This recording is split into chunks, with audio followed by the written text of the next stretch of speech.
Good afternoon, everyone. Good afternoon. Good afternoon. Thank you for being here.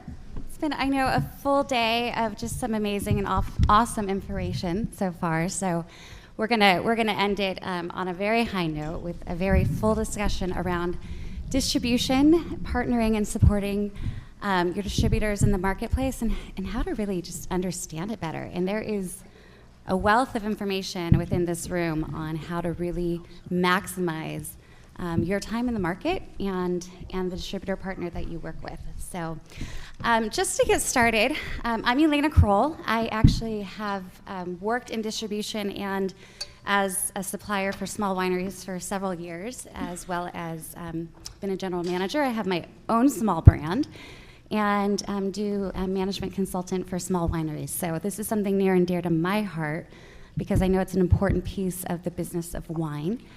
I would love to get to know who's in the room right now. So I'm just going to do a little bit of a show of hands if I can. How many of you in the room are already in distribution in other markets outside of Oregon? Holy cow. Nice. How many of you are in more than 5 markets? Awesome. 10 markets? Nice. 20? Awesome. 30 or more? Awesome. 50 or more? You should probably go home. Exactly, you're too busy to be here is the point. Fantastic. Well, and then how many of you that are in all those markets have been on what we love to call the famed ride with? Is that not the most bizarre thing you've ever done in your life? Have any of you thought twice about the fact that we get on an airplane in a strange time zone and strange weather and get in a stranger's car and let them drive us around all day? And sell wine, and it's like totally normal? It is actually kind of awesome that we are able to do that. It's a big part of that relationship building that we do in distribution. And there is nothing more important, I think, right now in this time in wine history. We are at an all-time high in the amount of wineries that are out there, over 9,000, as you well know, and we are at an all-time somewhat low of amount of distributors. It's a true bottleneck. It's completely a saturation point in the market has been hit, and it's highly competitive. And if you are going to be in distribution, if you're going to be out in markets, if you're going to be talking with your partners, whether they are a sales and marketing team, a distribution team, your retail, your grocers, you need to be able to talk to them and be ready before you even get there. It's highly important that you understand what SKUs you're putting in the marketplace, what bottlings you're putting out there, what price points you're in per marketplace, and we'll talk about that in tomorrow's discussion and dynamic pricing. And then really knowing how to find that distributor partner that is going to work with you. So that is what we are here to talk about. I'd love to introduce all these lovely people up here. And we're going to start with Jim, and he's with Copper Cane Wineries, but he also has a whole wealth of other knowledge that he's going to let us know about. Chris Riendeau. He is a wine portfolio specialist with Southern Glazers, Wine and Spirits of New England. He came out from New Hampshire today to be with us. We have Luke Wallers, owner of Walden Selections, and Walden works with a lot of much smaller producers that I think he can speak to a lot of organ producers as well. Randy Ford, who's vice president of sales with Christum, and has a wealth of information with background in distribution. Amanda Schark, national sales, Skurnik Wines. And Brian, I'm sorry, you guys switched on me. Nice. And Brian Seeley, who covers Oregon for young markets here in the Northwest. So I'm going to give this over to Jim. Started. All right, so Jim Blumling. So just recently joined Copper Cane and the Joe Wagner organization. I'm glad to represent Joe here. We do about 1,400 acres worth of business here with the varying growers. I think we have 54 growers that we do business with, and Joe afforded me the opportunity to be present today. Prior to recently joining Copper Cane, I ran the wine, beer, and spirits business for Albertsons and Safeway for the last 10 years. So, my mantra today is more about my previous life's experience, working for a retailer and helping vintners and wineries, do the best they can within the retail space. So I appreciate being here.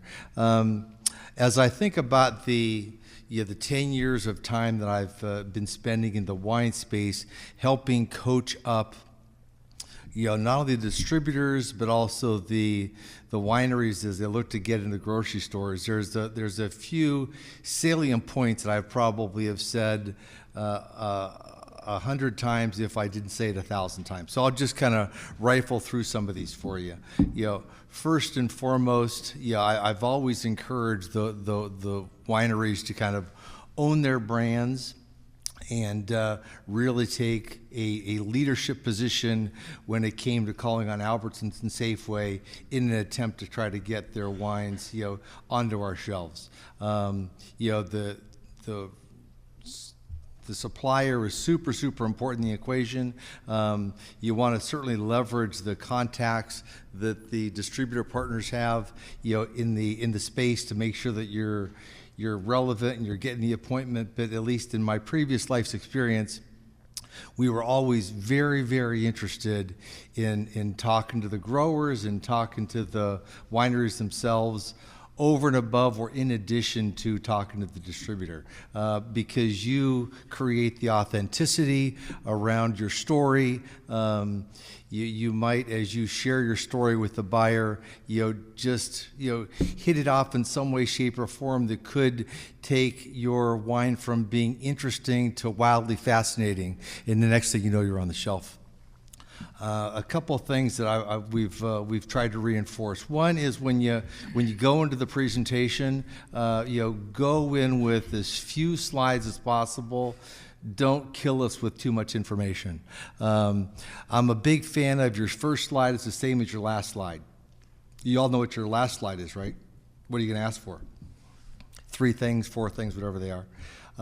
So your first slide is going to be what do you ask for, and then the rest of the deck is 1 page for each of the asks, and the last slide is what are you going to ask for again. On the case and on the chance that they didn't remember when you opened up, they'll remember when you closed. To the extent that the buyers are interested in having those conversations, if you can get 20-25 minutes of undivided attention to talk about your place, your story, your winemaker, your wine in the bottle, and why it's wildly fascinating and deserves to be on the shelf. Why are we here? One slide per why we're here, and then the last slide is what you just said you were going to ask us for. The other thing that we've always tried to reinforce to folks is don't try to get your wine into every, let's just use the Oregon Albertsons and Safeway stores. Don't necessarily try to get your wines into, or wine if you're targeting one at the time. Don't try to get that SKU into every store. Start by trying to get it into the stores you think are most relevant, where you're going to find the greatest success. Typically in the Albertsons Safeway world, we would do a SKU rationalization every 6 months. 4 months in advance before that process began, you would submit your wines, and we're going to do an analysis of the winners and losers to kind of typically maybe the bottom 50 SKUs might get purged, and it affords 50 new wines to get on the shelf. The last thing you want to do is put your wine into every store and then have a bunch of stores underwhelm our guests, but then have a few stores do wildly well, because the law of numbers will kind of kill you. And we tend to make the decisions based on what comes and goes, based on dollars per store per week, and simple calculation. And if you got a bunch of stores that are killing what's happening in your good stores, you might lose it in all the stores. So figure out where you want to get to. Maybe it's where you've got the best restaurant penetration, or maybe it's the bulk of the stores that really the customers really know of your place and of your wines, and you've got a great reputation, and you're going to play the hyper local theme. But if you look at this as a marathon, not a sprint, you want to make sure that you get it into the right stores so that you could over-deliver your sales, and then as the sales deliver, you will be as interested as the buyer will be in pushing up or down from our various clusters to get deeper penetration of that SKU into more stores. Or you might have the beverage steward in the store talking up your brand, and you might get some interest in some other SKUs from your portfolio because customers are kind of raising their hand, and then you get some enthusiasm that way. Well, typically when we're making the decision who gets to make the cut, it does come with some degree of emotional investment, as well as your time and attention. Are you prepared to do visits to stores and help talk to the consumers kind of at the shelf? Here in Oregon, I think Sean Harriet, the sales manager for Albertson Safeway, I think they do 7 beverage steward training sessions a year, so they're roughly every 45 days. All the stewards come into one room, and they'll roll through over the course of an 8-hour session a bunch of vintners to help educate those stewards about your wine, your place, your story, so that as guests are coming in to make an educated decision about what wines they might want to purchase from the sea of, let's say, maybe 1,800 some odd SKUs in a cluster one store here in Oregon. How do you discern one from another? So anything that you can do to help participate in that story would be helpful. Also making sure that given the distributors have so many folks that are kind of calling on us at a local level, making sure that the reps from the distributor side of the equation, know your story as well as you do, so that they can be evangelical about kind of what your story is all about, so that we can continue to kind of hit that message hard. I mean, I think back to as many times as I was visiting stores and how frequently just being in the aisle, you create opportunities to view a guest paralyzed because they're looking at the labels and the SKUs and trying to figure out what should I purchase, and just being able to have a story or two from a plethora of wineries, you can help a guest make an educated decision. So you can help yourself by educating the distributor community, so that when those reps are in the aisle, if they could, tip a jump ball your way because they have a little bit of insight regarding your wine, and they can share it with the guests, is typically the difference between winning and losing. So I think that's proven to be pretty successful. For as big as Safeway Albertsons is, and I know all retailers don't behave the same way, but they have always been very, very interested in the distributor appointments, and the vintner is welcome to attend that. And then if you want to come in yourself, you're welcome to do that as well. Because we really want to kind of be the retailer of choice when it comes to what's happening in the wine space with great vintners doing great things. So. Thanks, Jim. I think one thing that I heard you say a lot of was really that you're building brand ambassadorship on several different levels, right? Yep. So if it's with your distributor rep, if it's with your account buyer, if it's with the stewards that are in the aisle, you want them all to know that's your story. That's right. As well as you do. And I think that's something that's that I know I tell to all my clients on a regular basis is that we don't really sell wine, we tell stories. And we want everybody else to be telling our story for us. So I love that point. I mean, at the end of the day, our number one objective is to sell more stuff faster. So I can't imagine, unless you've got a supply issue where you're constrained, we're all on the same boat. So let's sell more stuff faster. And in this case, let's sell more Oregon wine. Giddy up. Thank you. I failed to mention, we will be taking questions at the end of our panelists. Hopefully you all have downloaded the Socio app, but we can take questions through the app, but we can also do it by hand raise to the whole panel. And then at the end, we'll have 15 minutes to break out into all these roundtables, and you will have a distributor panelist at a table with you, and you can have one-on-one time with each of our panelists. So just so you all know, that's where we're going with this. So speed dating. Exactly. Fire up for that. Yeah. Did you all bring samples, right, with you for this? So awesome. Well, thank you. Thank you again. Chris, we'd love to have you come.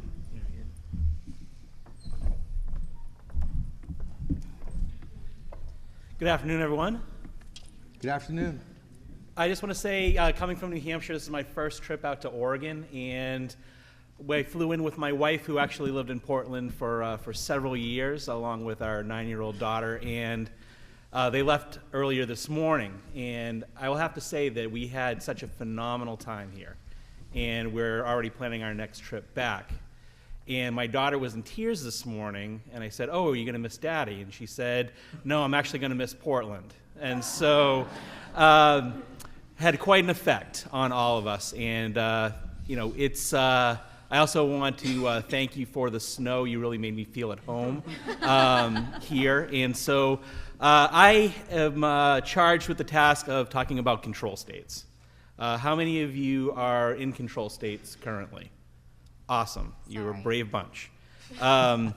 Working in New Hampshire, being born and raised there, I had a very unique opportunity to be on both sides of being in the control state, as a licensee and also for 2.5 years as a portfolio specialist with Southern Glazers Wine and Spirits, or as a lot of people like to refer to us as the Empire. So I don't know how true that is, but in any event, talking about the PowerPoint that I put together today, I'm going to be painting in really broad strokes.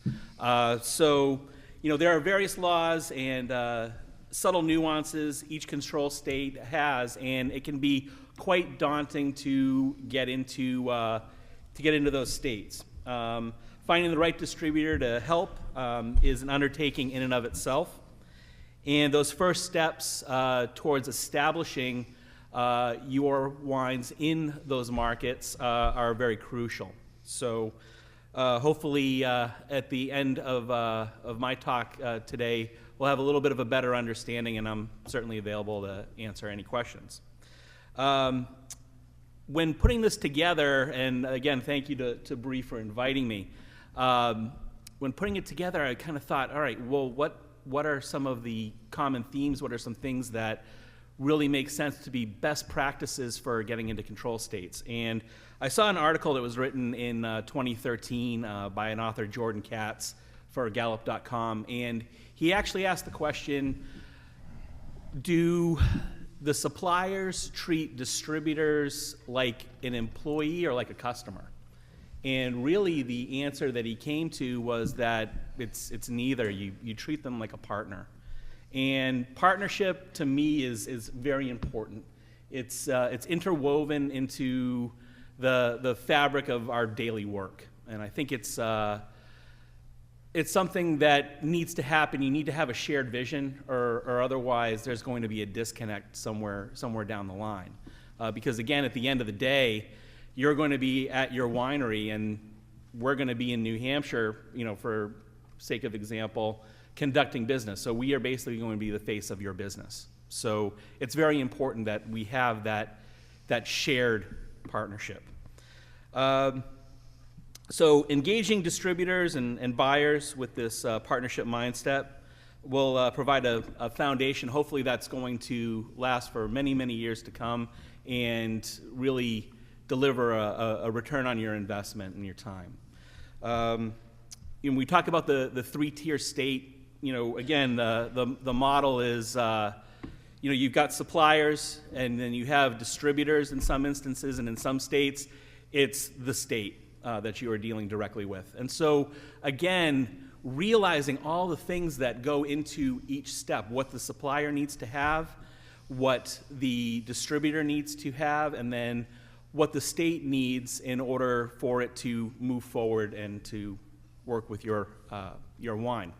So, again, some things that have been, talked about in this model, we talk about compliance, we talk about FOBs, we talk about DAs and MIRs and IRCs, and again, you're probably well versed in what all of those things are, but really what it boils down to at the end of the day is, what do I need to have in the moment in order for me to get the results that I need? So again, talking about those three things is very important when you're laying out that whole groundwork.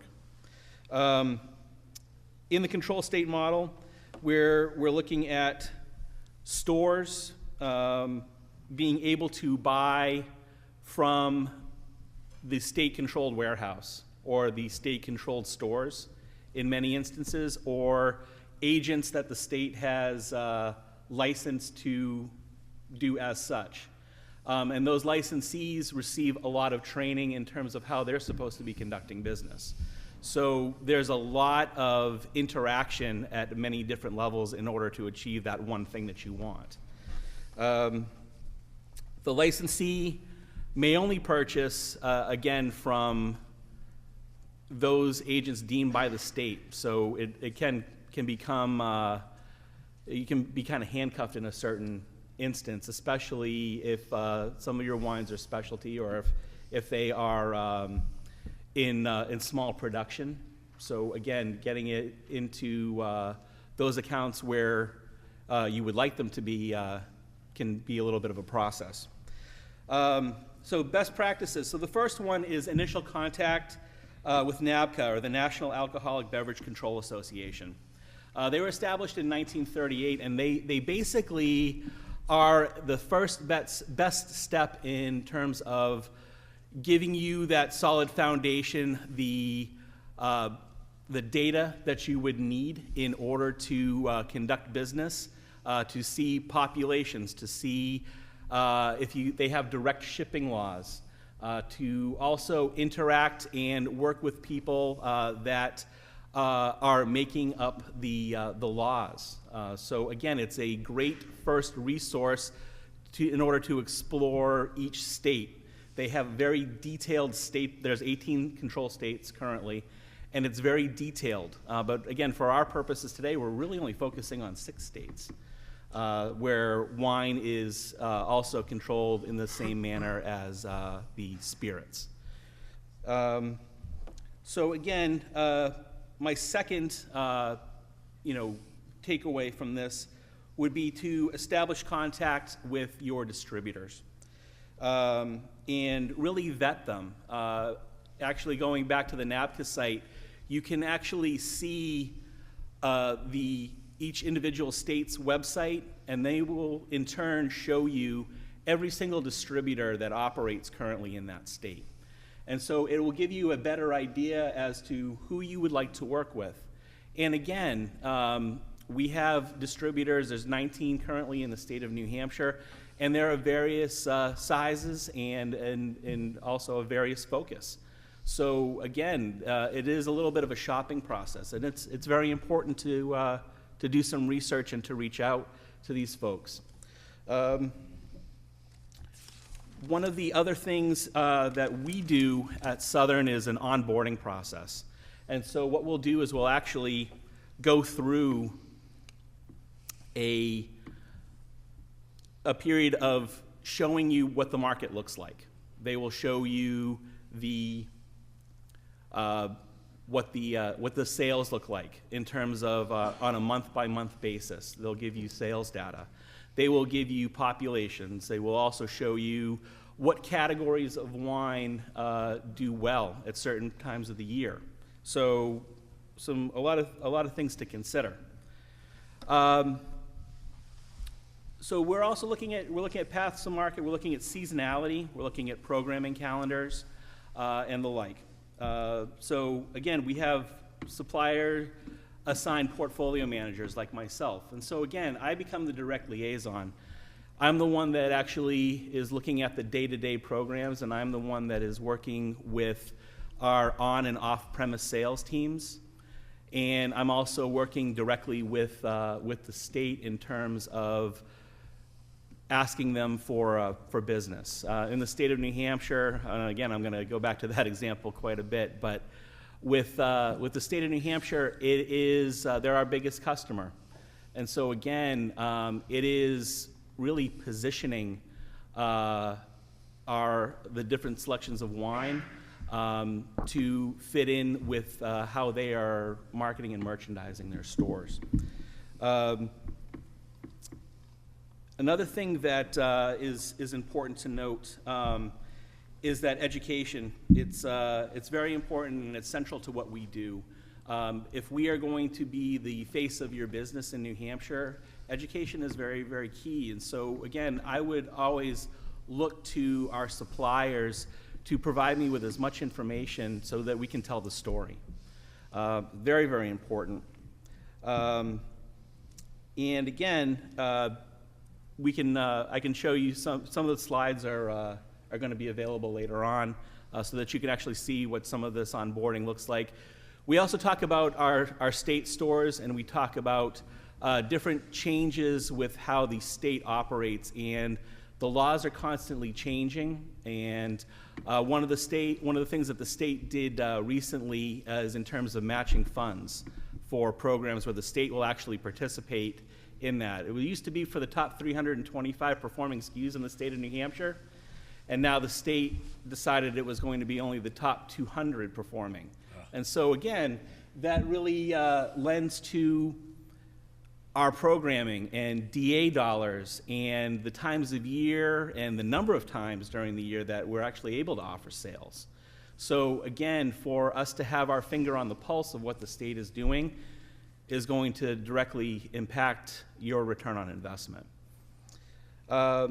So again, some things to consider as well.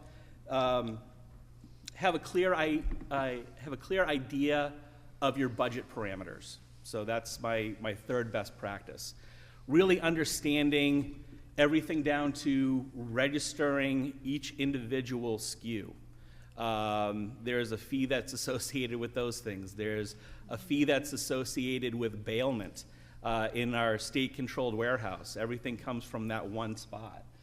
So again, those are other things that a lot of our supplier partners don't think about or consider in the equation when they're putting this down. We want to do business in this control state, but okay, here's, for lack of a better term, like the price of poker for doing business in the state. So a lot of things to consider, including SPAs, special pricing agreements, your DA support, your FOBs, and different programs to maybe reduce FOBs to get a special program into the state and to get onto the floor in the 81 stores that the state operates in the state of New Hampshire.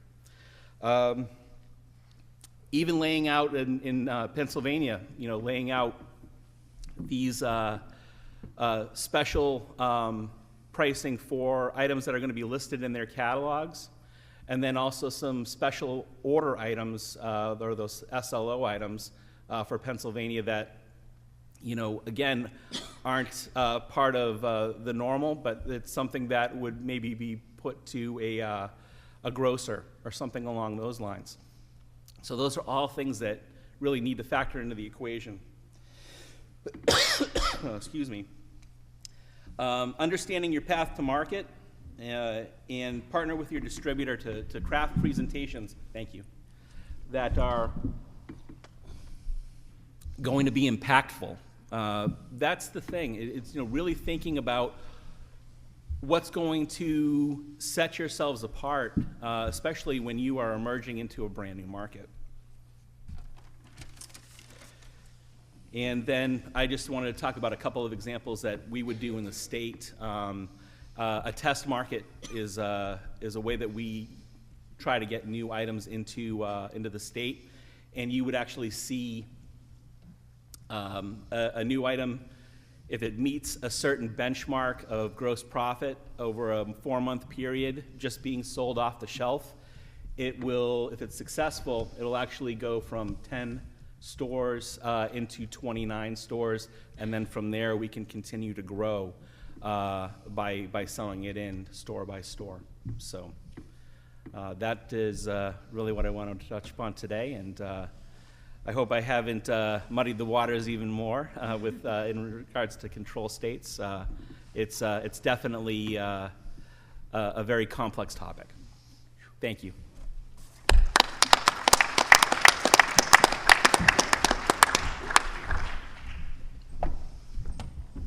Thank you, Chris. So I heard it again. Tell the story. Tell your story, know your story. I heard Chris say that. Another thing, I was talking with a colleague about this panel last night, and we were talking about the land of distribution and how it really has its own vernacular. And those of us who grew up in it know it, we use it, we say it like any other industry that has its own vernacular. And then other people who come into the wine business from outside industries, or maybe they come from the production side and now they're wanting to go sell wine or go work in the market, that there are terms and tools, I would say, that we're not always as familiar with if you're not on the inside of distribution. And so given kind of how we pulled, I want to just touch on, you mentioned DAs. Can you just kind of give a background on DAs and how they're most effective and useful in the marketplace? Chris? Sure. Yeah. So DAs or depletion allowances, those would, in essence, take the frontline price down of an item and place it on sale. Being $2 off in many instances is very popular, depending on what the price point is. However, what the state will do is actually they will compare pricing in surrounding markets, and so in a market like Massachusetts, where they have Total Wine or something along those lines, they will look at a price and they'll say, well, they're 3 price points further down than where you are. Can you approach your supplier and see if they can get there? And in many instances, especially if it's a smaller supplier, it doesn't work out. So again, in our state, they will look at national pricing, and DAs can be very difficult to get something that is going to be comparable to or less than. Yeah, no, absolutely. And I think what I try to work with and talk about with my clients when it comes to DAs is really being very intentional around which SKU you're going to use them with and where you're going to have that SKU be placed. So whether or not it's a by the glass and it's an on-premise only, possibility, and you're going to work. And a lot of times when you're a smaller producer, to that point, you can talk to your distributor partner about playing into that DA with you. So you can go in it together and say, okay, well, they'll cut their margin by 1% or 2% if we are able to put up the money as a supplier. So know that that's another way that you can work partnership with your distributors long term to get it so that the account is able to be successful with your product at the right price point, whether or not the state's involved or not. So awesome, thank you. Okay, so we're on to our next presenter.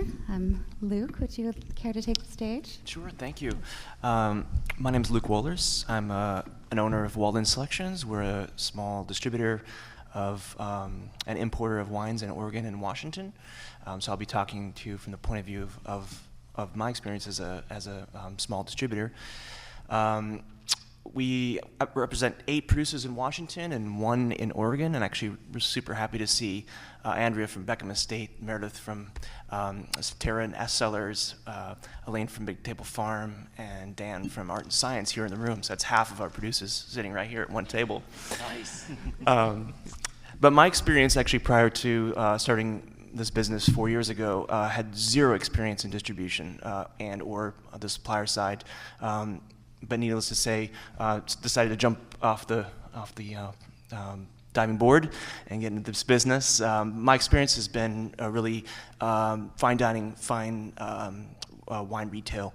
I worked in Chicago market, in Boston market, in New York City, and also in Seattle. So all those experiences really inform the kinds of wines that we look for to build our portfolio. And I have three main points for you today. The first is a planning stage, thinking about finding a distributor. So I think the most important thing, because it's first, is really don't be in a rush. Don't be in a rush to find a distributor. Take the time to find the right fit for you. I think it's super important because it really is, it's a long-term proposition. I know you talked earlier about the relationship being a long-term one, and I think that's really the first and foremost aspect of finding a partner, is just really take your time and ask yourself why. Why are you looking at a particular target market? Is it for volume? Is it for prestige? Every market's different. In New York, for example, you can do both. In Washington State, for example, it's a much smaller market, so I think you'd be really looking for more prestige accounts at that level. Not saying you can't find volume in Washington State, but it's not New York City, it's not Chicago, it's not Miami, it's not San Francisco. So these are just some ideas to think about, and really start planning your sales needs as your production grows. So if markets take time to open. So if you're, when your production, you foresee your production increasing, keep it in mind so you're not feeling a pressure that you need to all of a sudden open a new market and shift a certain quantity of wine. So if you foresee that you have 10 more pallets or 20 more pallets to move, be thinking about that in terms of which markets can maybe satisfy those demands. And I think also visiting markets, especially Washington, from where I'm from, it's so close. So visit the market and check out your competition. Go visit retail shops and maybe a few wine bars and restaurants and see where your wines fall in the spectrum. And then really ask yourself where your wines fit in that target market, and which wines you want to offer in that particular market. So maybe you have 10 different labels. Are they all going to go into? Probably not all going to go into every single market. So think about which labels might be suitable for those markets. Also, one big thing I see all the time is competition with established brands at similar price points. So if you've got a lot of your colleagues' price points are the same price points as yours are, it's going to be even more challenging to be able to get your wines in front of buyers, especially if you're new to the market. So that's something to really think about. It doesn't mean you need to change your pricing. It just means your expectations need to match that of the market itself. And then I think what the market is looking for in Washington really is new varietals. I think the topic I had just left, which was similar price points for similar styles. I think the Washington market right now is truly awash in Pinot Noir. So the bar to really set a brand apart right now is much higher than it was just a few years ago, and the quality is continuously rising. There's more producers in the market, those with a lot of marketing dollars to be able to really to work the market. So that's very important. And also, I think in Washington, the number one selling point right now is really the price. I think the brand identity, visibility and scores and that sort of thing are really kind of ancillary to the price point. And I think also what Washington's looking for right now is sheer drinkability, wines that are really fresh and drinkable. And I think oak is out, or oak is at least receding. I think Washington State really satisfies that niche. So from Oregon, I really think that truly fresh and drinkable wines that can be sold also benefits you too, to be able to get it into the market and drunk and sold. Super helpful. Point number 2, engaging with your with a distributor, any distributor really. I think don't take it personally that the distributor decides not to work with you, even off of a first email reach out or something like that. There's a lot of reasons why. Other than not liking the wines, maybe you send samples and they say, we're just not going to, we don't have the ability, the bandwidth to work with you. There's other reasons why a distributor might not decide to pick up your wines, especially at the small scale. So definitely, ask for feedback and take that into account. Smaller distributors often will help you with recommendations for other distributor options. So small distributors are also limited to how many producers and wines they can sell. So you'll always meet people 2 or 3 times. I think it's a small world, small business. So you might even end up working with that distributor in the future if it doesn't work out. In 2018, maybe you decide to look at another market and come back to it in 2020, and all of a sudden they might be the best fit for you. So that's something to keep in mind. Smaller distributors also can be advantageous as we typically have fewer producers per category. So the ones that we do sell, we show more frequently, so they stand out. So keep that in mind too. A distributor has 5 or 10 different wineries versus a distributor that has 20 or 30 wineries, and maybe they have 3 wineries from Chehalem, Mountains, for example, or 3 wineries from Dundee Hills. At that point, you kind of move into like a Starbucks category where you got too many. You're dividing your pie up too much.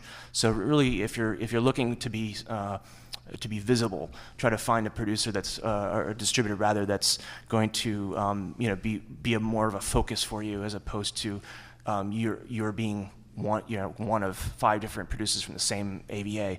Not to say that doesn't translate into sales, because I think there is a certain aspect of being visible as a larger mid-sized distributor that can really help you in terms of sales. It's just something to keep in mind. And then also, I think our account exposure, we often focus on top accounts. So if you're looking for top restaurants, top retail shops, they typically tend to want to work with smaller distributors anyway. So that usually translates into your wines being able to be in those type of accounts. And also ask where the distributor's focus is, whether it's on-premise or off-premise, because that will really give you a sense and help you decide whether a distributor is going to be successful getting your wines into the proper channel.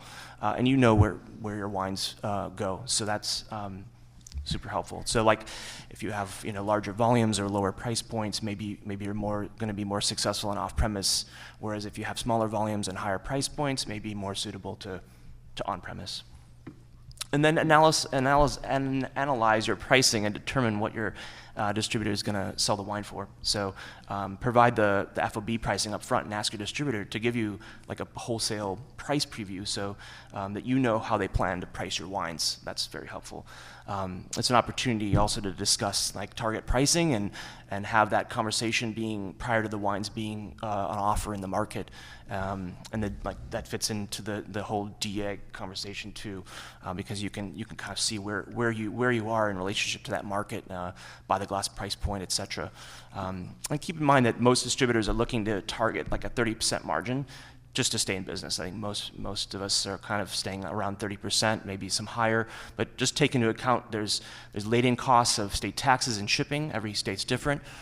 So shipping wine to the East Coast is going to be more expensive than shipping wine to Washington, and taxes are going to be different as well. So keep that in mind, as the markup will be based on the final landed cost of that wine, not your FOB price.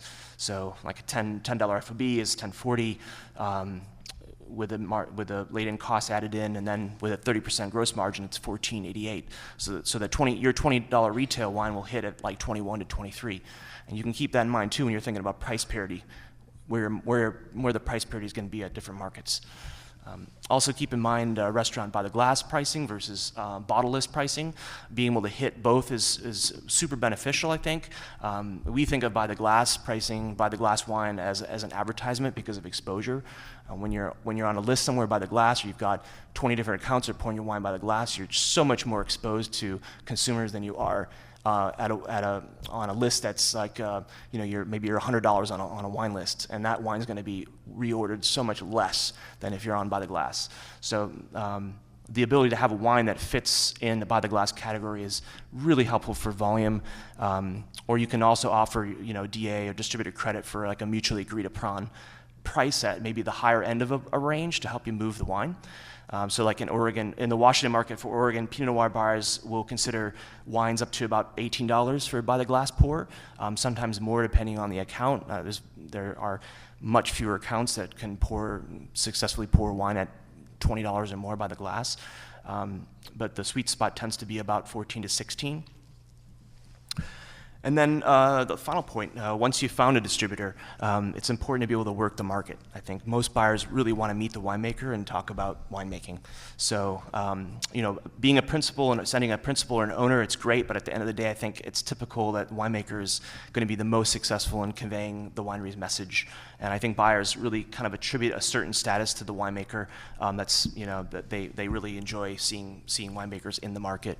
And when you do a market visit, make sure to exchange business cards and get the name and contact information for every account you visit, so you can send an email and follow up with each one. And often your distributor is going to be able to give you a list of those names and emails as well. It's a great way to help your distributor and bond with the buyers, the end buyers.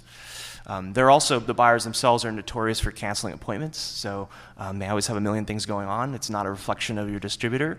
Also, there's a difference between quality visits and quantity visits. I mean, your distributor can take you on 10 ride widths, but spending quality time with a few accounts can also be preferable to meeting up with 10 different buyers if you're only spending 20 minutes with each and you're late and there's traffic and whatnot. So especially if you can create really long-standing, long-term relationships with buyers who will be big champions of your brand over time, I think that's preferable to just hitting as many people as you possibly can.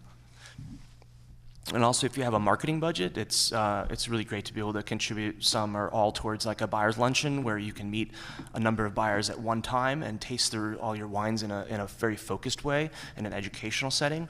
Also, I think it's a good time to be able to show special wines, older vintages, new vintages, and talk about new projects that can really keep the excitement going for your brand.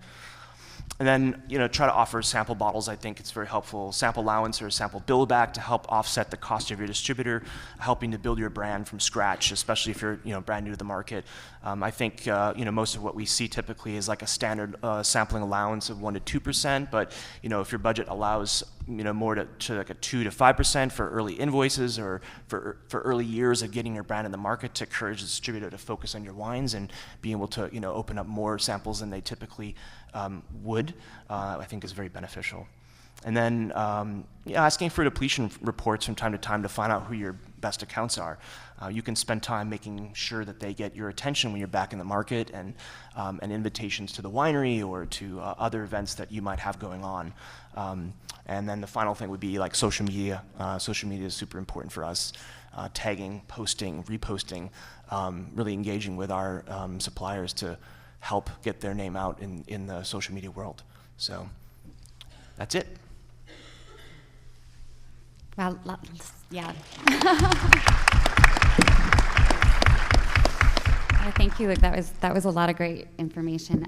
It's pretty dense. I'm sorry. No, but dense in many good ways. I did love to go back to where you started, which was essentially that it's a dating process, right? That the supplier and the distributor, when they're first trying to, find the partnership, it is very much that it takes time.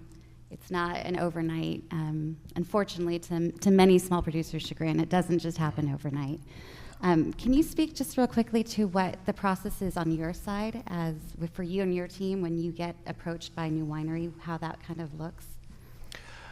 So I think the first step would be to see where those wines fit in the existing portfolio. So I talked about dividing up the pie. I think it's not helpful to have multiple, at my size, to have multiple wineries in the same AVA or price points that are too close, too similar to each other, or styles that are too similar to each other. So I think those things all come into play, and I think we've done a pretty good job in keeping a diversity. and then in terms of varietals as well too. So there's a lot of interesting things going on in Oregon, in the Gorge, for example, or other parts of Oregon, Southern Oregon, with new varietals, not Pinot Noir, not Chardonnay, and I think that we're getting a lot more interest from our buyers as to, hey, I'm seeing, I'm a wine buyer at a restaurant. I'm seeing Pinot Noir over and over and over again. What else do you got? Right. And so we're like, hey, I've got Dolcetto, or hey, I've got Pet Nat, or hey, I've got cider, or these sorts of things, and that keeps buyers really engaged and interested in maintaining and building more relationships with us. So. How many new brands do you feel like you approach you like on a monthly basis? Monthly? Are we talking about Oregon specifically? Yeah, or no, in general. Oh, daily it's Yeah. about 2. Daily it's 2. Daily it's 2 or so. From Oregon, maybe 6 a month. Okay. Yeah. So a good amount. More than you probably take on, right? Right. Awesome. Okay, we're going to have to speed up. I'm sorry, I'm being a bad moderator. I'm giving too much time. But if we could move on to Randy from Christum, if you want to share a few thoughts with us. Great. Thank you. I'll share a little bit of quick history from my perspective. I worked with a large distributor for 13 years. Started in the on-premise restaurants prior to that, but really focused with the big distributor in the on-premise. Moved into chain management, onto national account piece, and then I moved into working for an Oregon winery for 10 years at King Estate, where I finished up as the Senior VP of Eastern Sales, and then moved on to Christum after that. So there's a myriad of different parts of the business I'll share with you from my experience over the last 20 or so years. But I think really most importantly, having sat down at a lot of meetings with our distributor as new small wineries were coming on board, pitching their wine, their winery, their brand, their spirit to me, is there was an overwhelming amount of them that didn't seem to be jazzed about their story, didn't know how to correctly articulate it, didn't get us excited about it. We had 600 brands in our portfolio, so hearing just one more story about that was lackluster in its conviction and where you were going, what's the 1, 3, 4, 5, 10-year plan, was really critical to us. So we had a lot of those coming at us, and we had to be very selective on how we were going to utilize our resources at the distributor to pick up just another brand. At one point it was, let's pick up a lot of brands so our competitor can't have those brands. Then the industry changed. Then it was, whoa, we've got too many brands, we can't execute on enough of them, they're stealing all the resources from our sales teams. We're not really doing a good job on most of them and doing a good job on very few of them. Let's weed it out and get really focused. So I would suggest that sharing your vision with excitement and where you're going is so critical to distributor ears. Why are you relevant to their portfolio? Get engaged, and the distributor network is a really fantastic network built off fantastic people out there that want to get engaged, and you just need to share your story and your vision with them. So I think sharing your vision and story with laser focus and with enthusiasm is very key. The second thing is, where does your brand fit or your winery fit into their portfolio? Do your homework. Take a look. See what's in their portfolio and where you fit in. That's really, really key, whether it's differentiation in story, pricing. You only want to be an on-premise market and channel. You want to be in the off-premise. Articulate that. Let them know, and I think that's really, really key for them to know as well. Data. Know your data. Know your trends. This is really, really important. You know, there's $62 billion worth of American wine business out there. The top 3 distributors in our country do half of that business. The rest is up for grabs amongst a myriad of small, wonderful producers up to the growing middle piece. Know that. Know your trends. As an Oregon winery, you've never had trends and data to support why you're relevant in the American wine place right now, or international for some of those of you all here that are. So now is your time, and share that data. A lot of distributors know that Oregon's a great speaking piece. It's hot. But do they know the exacts? No. Share it with them. That's your responsibility. Get engaged with them on that. I think that's powerful.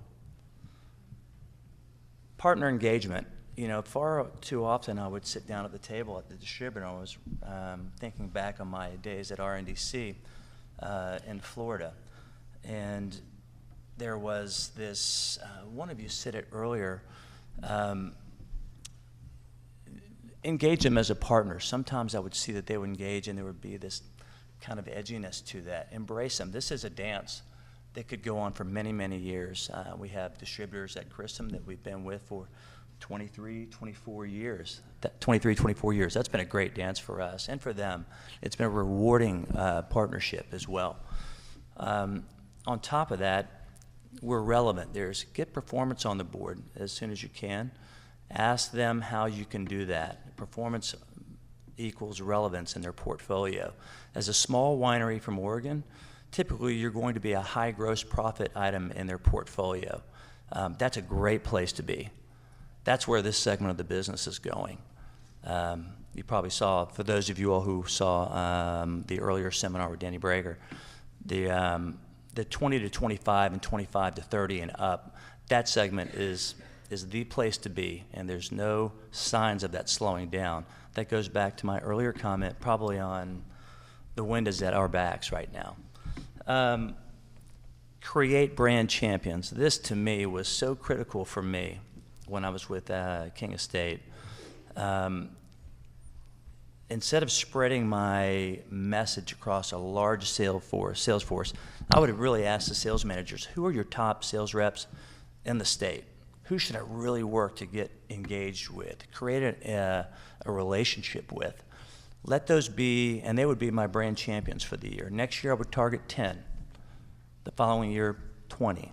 We ended up going from maybe 6,000 cases in the state, which is a lot. That obviously was a bigger winery, and when I left, we were doing about 37,000. But that thing worked, and we really built a great relationship. So build champions, and don't just do it, I would suggest, with the distributor folks. As you're building your business in that state, build those brand champions at the account level as well. Stay in touch with them. It takes nothing just to shoot them a little email of hey, thanks, I'm coming to the state, or we did great and wanted to share this with you, or something like that. Build champions with the accounts as well in the states that you're going after. So be targeted in that relationship or account building. I think also really key that helped me a lot was having a really good understanding of the inventory process for the distributor. You know, many distributors, depending on small or large, will carry a 30 to 60 day inventory, depending on your relevance when they're within their portfolio. Understand that. Try to understand that they're not going to carry. They may order. Maybe you want them to order 8 times in a year, versus trying to go for 2 big drops of product in there. Have a good understanding of their inventory process. There's a vernacular in our industry, as you alluded to. We spoke earlier. It's almost like a separate language when you're speaking on-premise to off-premise, to learning who your purchasing people are, how to really engage purchasing, know your purchasing agents. I can tell you in my previous role, about 21 states, I knew the first name and last name of every purchasing agent in every state. It really helped. Currently 49 states and 30 countries. That's becoming a little bit more difficult for me, but that part of the business is really important for you to know. They're often the people that aren't talked to from the people from the wineries, and they really appreciate that, and they can be your friend when you need to, which is important to get in a PO sometimes. Track your business. This is absolutely critical. Track your business, track your business.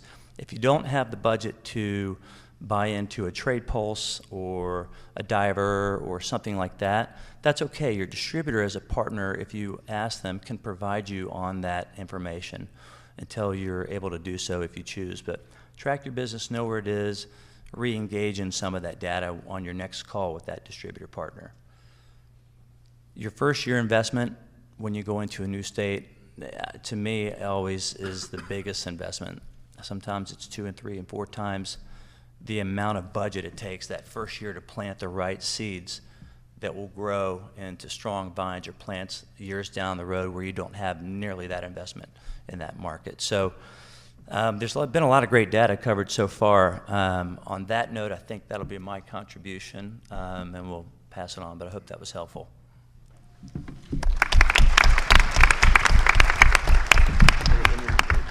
Yeah, awesome. So we're gonna speed date a little bit more because I want to make sure you guys have a few minutes at least in a round table because we get started a little late, so maybe we can stay a couple minutes late and just have everybody talk. But I'm gonna go ahead and have Brian go ahead and start talking about your experience with distribution, please. Good afternoon, everybody. My name is Brian Renney. I'm the GM of Young's Market here in Oregon. And I'll give you kind of the distributor perspective. First, kind of the landscape. I don't know if my slides are up here, but if not, we'll just go ahead and cover it. So the kind of the changing landscape of Oregon and what's going on right now. So you look outside, you see cranes up everywhere. It's kind of that way across the Northwest, yet our overall wine business is fairly flat right now. So population growth doesn't necessarily mean widened category growth. When you look at Nielsen, which is the measure for off-premise, mainly grocery channel business, it tells us a couple of things. And a lot of these things are how distributors manage their business. It's why I'm sharing it with you. But let's call it the premium and below. So that below $11 price point in this marketplace is in decline. If your product is priced above $11, it's in growth. I got good news for everybody in this room. Most of your product is above $11, which is why Oregon Wines is one of the few bright spots. I shouldn't say it that way, is definitely a bright spot in the wine business in Oregon. Oregon wine business is up 12% in this state.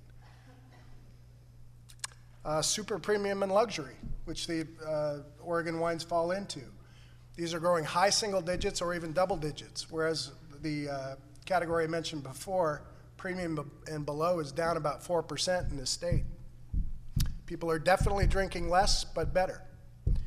Alternative packaging is alive and well in the state of Oregon. It's kind of growing up here, started here, and spreading out. We've got one real big success story in this state. Underwood came out with cans, and they are blowing up. But it's not just cans. It's Tetra. It's 187s. It's 1 liters. It's the 375 cans. It's the 250 cans. That whole segment of the business represents the entire growth of the wine business today. In calendar 2017, it was 2/3 of all the wine growth, but as you look at smaller measurements, 13 and 26 week, it accounts for 100% of the wine growth in this state. And what I notice is a lot, they're coming at us hot and heavy, right? Cans here, cans there. Very few are coming from the state of Oregon. So where you've got that option, I realize a lot of you in this room are premium Pinot Noir and Pinot Gris producers and don't have or the want, need, or desire to look at alternative packaging, but it's a segment of the business I think we all need to recognize. Spirits, beer, and marijuana. Spirits growing at about 5 to 6% in this market. Beer is down. Marijuana, who knows? I read 3 articles a day. 2 say has no effect on our business. The other 2 say it's killing our business. So the fact of the matter is we don't really have data to support it, so it is what it is. Direct to consumer, alive and well. If you don't have a platform, I suggest you get one. And this doesn't do anything for the distributors sitting here in this room, right? But that's just the reality. If you don't have a direct to consumer platform, for that matter, e-commerce,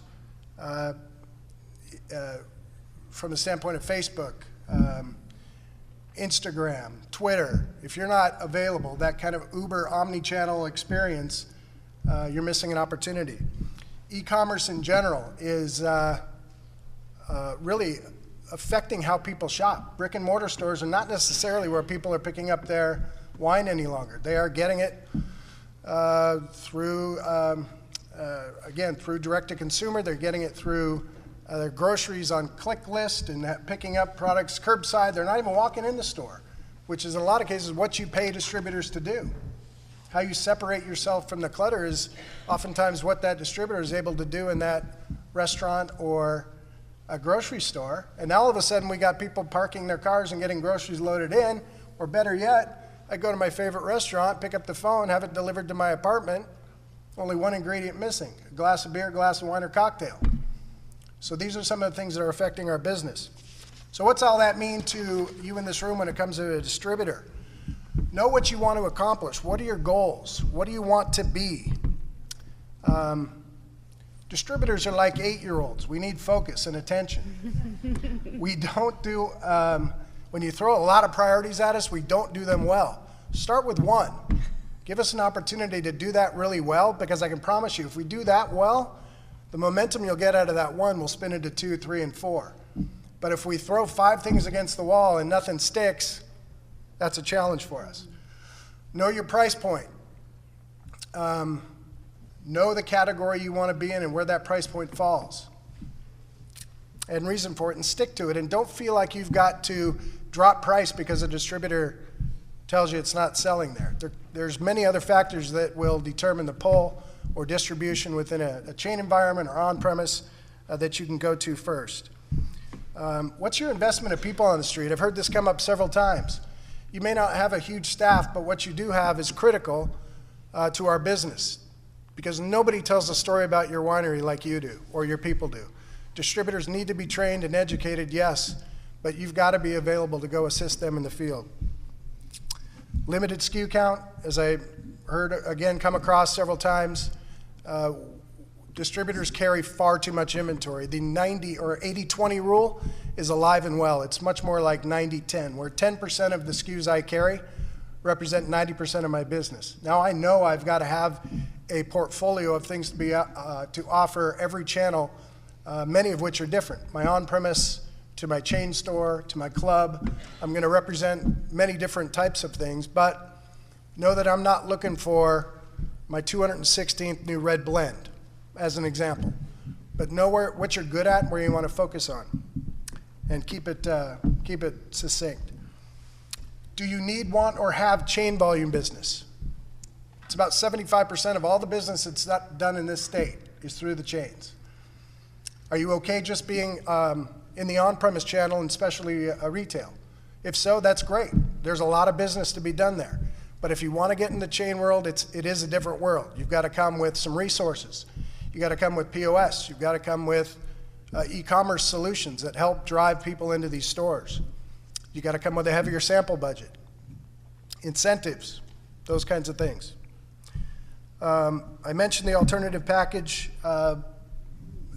That thing is alive and well, and I would suggest that people look at those options that they have, if they have them. And then just lastly, what's your point of difference? Is it family? Is it sustainability? Is it your scores? Is it your story? Is it your package? What's your reason for being? Trust me when I tell you, I know everybody here has fantastic wine. It's the best wine in the room. It should sell itself, and it just doesn't. We need more. Mm-hmm. Thank you.